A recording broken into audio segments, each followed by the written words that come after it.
something that really resonated, I think, with a lot of us when you said, I've got my wife and my son in this audience.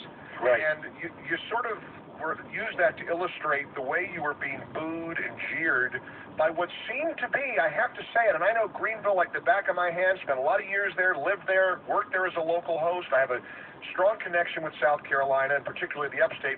Sure seemed like a stacked deck against you when it came to the audience members, and I think you pointed that out a number of times during the debate. I did, and I'll tell you what, it was a terrible thing because, they're all donors, Mike. So everyone was a donor, a special interest, a lobbyist.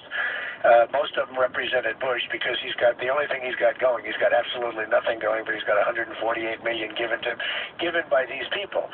And frankly, they have total control over him, and it's not a good thing. And Rubio also had a lot of people in there. You notice every time before they even spoke, they started getting cheers. And I gave a good answer, the first answer, and I got a little light spattering. I said, well, that wasn't too much for that. I gave even when your names were announced, I mean, it was like there was this wild ovation for Jeb Bush and Marco Rubio, and it seemed kind of muted for you. And I thought, well, that's odd. The last poll I saw shows Donald Trump up 22% in South Carolina. I'm at 42 and he's at 5, and yet the room goes crazy every time because these are all donors. I knew a lot of them. I'm waving to them, and they're waving at me, and then they're booing and they're laughing and they're smiling at me. I say, they're doing it. It's fun. It's just a game. A lot of these guys are gamblers, frankly. I had one come to my office who wanted to give me a lot of money. I said, I'm not taking any money. I'm self-funding my campaign, so I don't have any donors or special interests, which is, Which let's face it, that plays very well for you. I think so. I heard a lot of your supporters. I heard from a lot of supporters after the debate saying this is his point. And when you said my wife and son are out there, it was sort of like this is my family and me up against this political class, this establishment, this machine. And again, I think that's been your message from the day you declared.